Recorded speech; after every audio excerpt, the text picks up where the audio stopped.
हाँ भाई, अपन पढ़ रहे हैं मुगल साम्राज्य। क्या पढ़ रहे हैं? मुगल साम्राज्य। और मुगल साम्राज्य में हम बाबर को पढ़ चुके हैं। जी हाँ। बाबर मूलतः फरगना का शासक था। जी हाँ। यहाँ का शासक था, मूलतः फरगना का शासक था। और बाबर की भारत में जो एंट्री हुई थी, वो भारत में एंट्री हुई थी पानीपत के पहले युद्ध से। पानीपत का पहला युद्ध 21 अप्रैल 1526 को लड़ा गया। और यह पानीपत का जो युद्ध हुआ था, वो बाबर के विरुद्ध लड़ने वाला था इब्राहिम लोदी। इब्राहिम लोदी के चाचा थे आलम खां लोदी और दौलत खां लोदी, जिन्होंने बाबर को भारत में आक्रमण के लिए आमंत्रित किया था, बुलाया था। उसके बाद में 21 अप्रैल 1526 को पानीपत का पहला युद्ध हुआ, जिससे भारत में मुगल साम्राज्य की नींव पड़ी। लेकिन स्थायी नींव, जो परमानेंट नींव पड़ी थी, वो खानवा के युद्ध से पड़ी थी। अपन ने पढ़ा भी है, एक छोटी सी ट्रिक,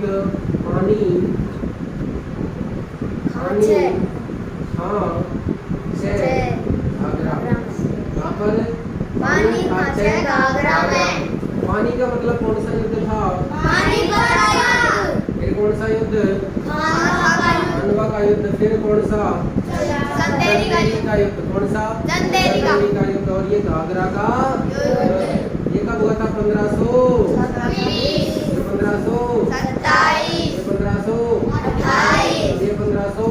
1538 में बाबर खत्म हो गया। क्लियर? अब 1526 में यहाँ पर 1526 के बाद एक युद्ध और होता है, जिसको मैंने बताया था आपको, बयाना का युद्ध। बयाना का युद्ध बाबर की सेना और राणा सांगा की सेना के बीच में हुआ, जिसमें राणा सांगा की सेना विजयी हुई। और बाबर की सेना ने अब आगे युद्ध करने से क्या कर दिया? मना कर दिया। बाबर ने अनेक प्रलोभन दिए। अनेक प्रलोभन के बावजूद भी बाबर की सेना युद्ध करने के लिए तैयार नहीं हुई। जब तैयार नहीं हुई तो बाबर ने जिहाद का नारा दिया था। उस जिहाद के नारे के कारण ही खानवा युद्ध में, कौन से युद्ध में? खानवा युद्ध में बाबर की सेना तैयार हुई लड़ने के लिए। तो खानवा का युद्ध हुआ था बाबर और राणा सांगा के बीच में। बाबर और राणा सांगा के बीच में। इस युद्ध में राजस्थान के सभी राजपूत राजाओं ने बाबर का सहयोग किया, बाबर का साथ दिया। लेकिन उसके बावजूद भी खानवा युद्ध में राणा सांगा की हार। कौन जीता? बाबर। ये सारे युद्ध किसने जीते हैं? बाबर ने। इसमें और भी बहुत सारे कारण थे कि बाबर ने इस युद्ध में तुलगमा पद्धति का प्रयोग किया। तुलगमा पद्धति का क्या किया? प्रयोग किया। कौन से युद्ध में? खानवा युद्ध में। बाबर ने इस युद्ध में पहली बार हाँ भाई, अपन मुगल साम्राज्य पढ़ रहे थे। जी और हाँ। मुगल साम्राज्य में अपन ने बाबर को पढ़ लिया। जी हाँ। बाबर पढ़ लिया। जी हाँ। बाबर के बाद शासक कौन आएगा? कोई बताएगा? बाबर कब से कब तक रहा था? 1526 से 1530 तक। बाबर के बाद कौन आएगा? हुमायूं। कौन आया? हुमायूं। हुमायूं का शासनकाल ध्यान से सुनना। वैसे अगर बात करें तो 1530 से प्रारंभ होता है। कब से? 1530 से। और ये कब तक रहे थे? 1556 तक। कब तक रहे थे? 1556। ध्यान से समझना इस बात को, बहुत गहराई की बात बता रहा हूँ कि होता क्या है। 1540 में 1540 में हुमायूं के स्थान पर एक नया शासक आ जाता है, जिसका नाम था शेर शाह सूरी। यानी सूर शासक आ गया था। कौन? शेर शाह सूरी। ध्यान से समझना। 1539 में एक युद्ध हुआ था। 1539 में एक युद्ध हुआ था, जिसका नाम है चौसा। 1539 में जो युद्ध हुआ था, उसका नाम क्या है? चौसा का युद्ध। और 1540 में एक युद्ध हुआ, जिसका नाम है कन्नौज या बेलग्राम का युद्ध। बेलग्राम या बिलग्राम का युद्ध। 1539 में जो ये युद्ध हुआ है चौसा का, वो किस किस के बीच में हुआ? एक तरफ तो कौन था? हुमायूं। हुमायूं। एक तरफ तो कौन था बोलो? हुमायूं। हुमायूं। और एक तरफ कौन था? दूसरी तरफ बोलो? बाबर। शेर शाह। बाबर खुद के पुत्र से ही करेगा क्या? कौन था? शेर शाह। शेर शाह। एक साइड हुमायूं था और एक साइड कौन था? शेर शाह। तो दोनों के बीच में युद्ध हुआ। इस युद्ध को कौन जीत गया? शेर शाह। कौन जीत गया? शेर शाह। शेर शाह। शेर शाह सूरी। कौन जीत गया? शेर शाह सूरी। शेर शाह सूरी। आप सुनना। फिर दूसरा युद्ध होता है जिसका नाम है कन्नौज का युद्ध। ये भी किसके बीच में हुआ है? हुमायूं के बीच में। हुमायूं वर्सेज शेर शाह। हुमायूं वर्सेज शेर शाह। हुमायूं और किसके बीच में हुआ है? शेर शाह के बीच में। हुमायूं और शेर शाह के युद्ध में। तो कन्नौज का युद्ध कब हुआ? जल्दी बताएंगे आप, बोलो। 1540 में। 1540 में। चौसा का युद्ध कब हुआ? 1539 में। इस युद्ध में भी कौन जीत गया? शेर शाह। हुमायूं हार गया। इन युद्धों को हारने के बाद जो दिल्ली की गद्दी थी, कौन सी गद्दी? दिल्ली की। वो जो दिल्ली की गद्दी थी उस पर पहले तो शासन था बाबर का। बाबर के बाद कौन आया? हुमायूं। हुमायूं। और अब किसका शासन हो जाएगा बोलो? शेर शाह। शेर शाह का। किसका शासन हो गया? शेर शाह का। तो कुल मिलाकर ध्यान देना, 1540 से लेकर 1555 तक, 1540 से लेकर 1555 तक दिल्ली की गद्दी पर कौन बैठा? शेर शाह। कौन बैठा? शेर शाह। शेर शाह। अब क्या होता है, ध्यान से सुनना। ये जो हुमायूं है, हुमायूं यहाँ से हार गया था। जी हाँ। और हुमायूं हारने के बाद भटकता रहा।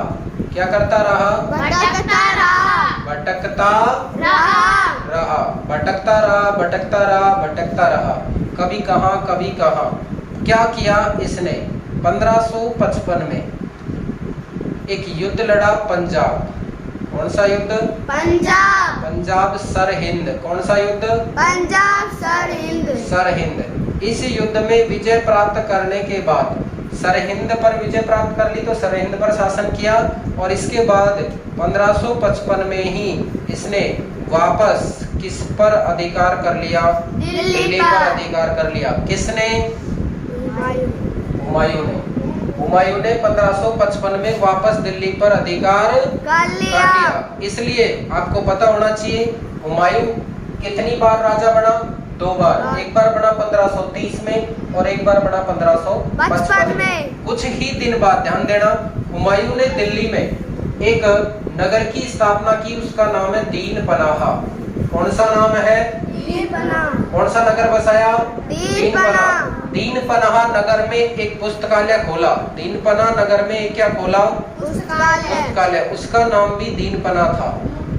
दीन पनाह नगर में एक पुस्तकालय खोला। उसका नाम भी क्या था? दीन पनाह। इस दीन पनाह पुस्तकालय की सीढ़ियों से क्या कर रहा था? ये उतर रहा था। क्या कर रहा था? उतर रहा था। तो उतरते हुए ये ठोकर खाकर नीचे गिर गया। नीचे गिर गया। तो कहा जाता है कि दिल्ली के इतिहास में या मुगल साम्राज्य में एकमात्र राजा था जो यहाँ से भटकता रहा या ठोकरें खाता रहा। कौन? हुमायूं। हुमायूं। ठोकरें खाते खाते अंत में उसकी ठोकर खाकर ही मृत्यु हो गई। जिंदगी भर ठोकर खाते रहा और अंत में ठोकर खाकर ही उसकी मृत्यु हो गई। वो कौन था?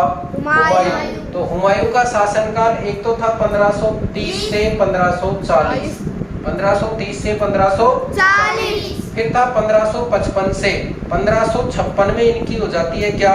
मृत्यु। 1556 में किसकी मृत्यु हो गई? हुमायूं की। तो हुमायूं के बाद हुमायूं का पुत्र शासक बनेगा कौन? कौन शासक बनेगा? अकबर। अकबर शासन बनेगा किसके बाद?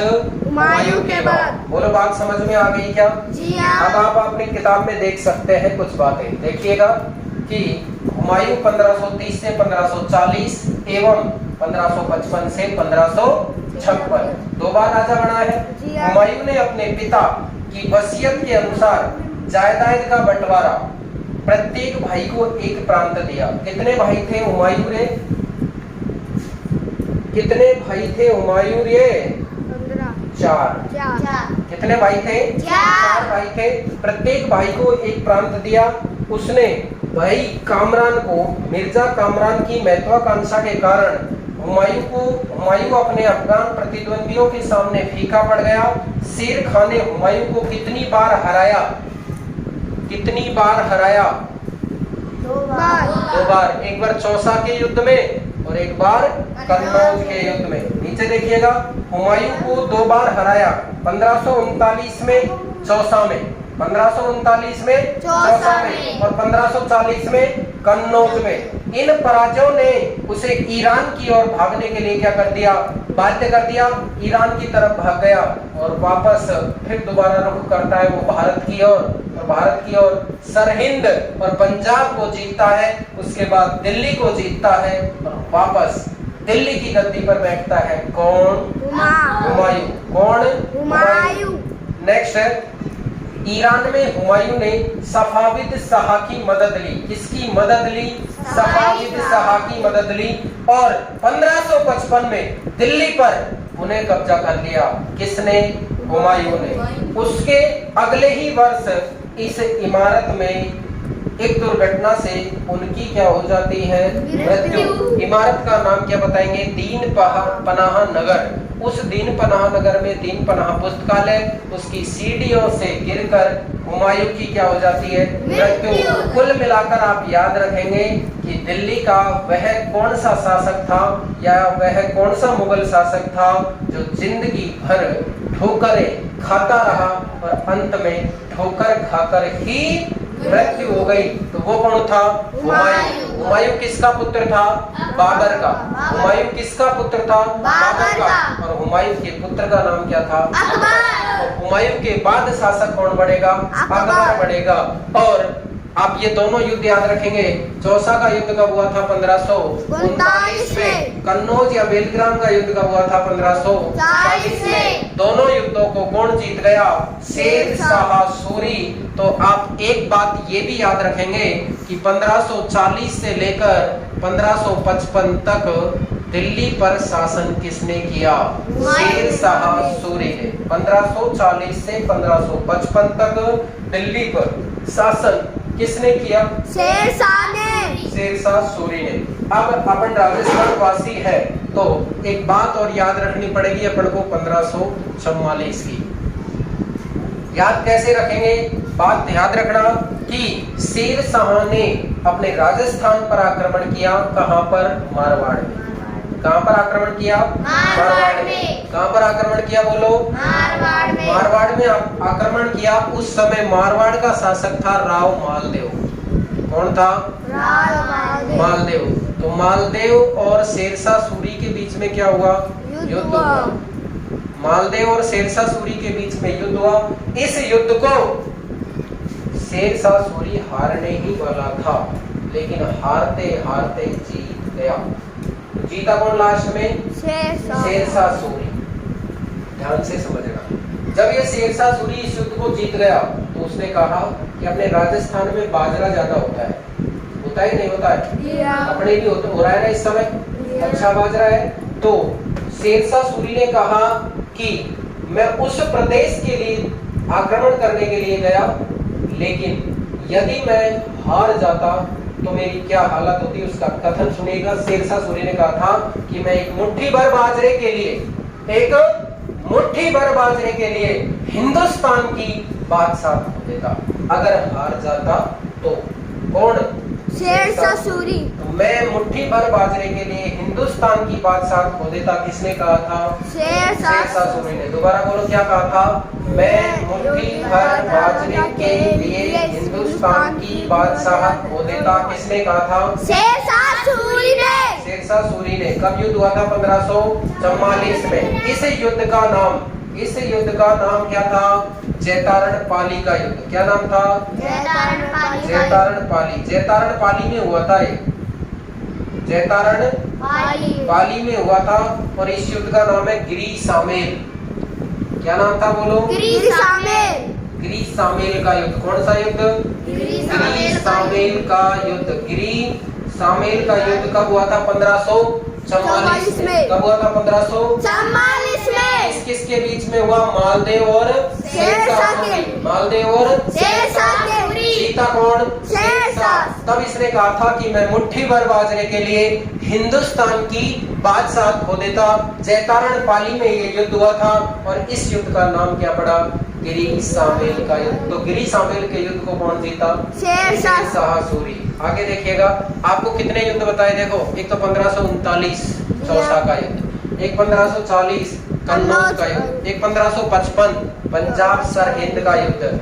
1555 में ही दिल्ली पर अधिकार किया और 1556 में दीन पना पुस्तकालय की सीढ़ियों से गिरकर हुमायूं की क्या हो जाती है? मृत्यु। और एक युद्ध बताया 1544 जिसे कहते हैं गिरी सामेल का युद्ध। बोलो समझ में आई क्या बात? जी हाँ। बहुत बढ़िया। जी हाँ। टकाटक। अगली क्लास में हम पढ़ेंगे अकबर के बारे में। ठीक है।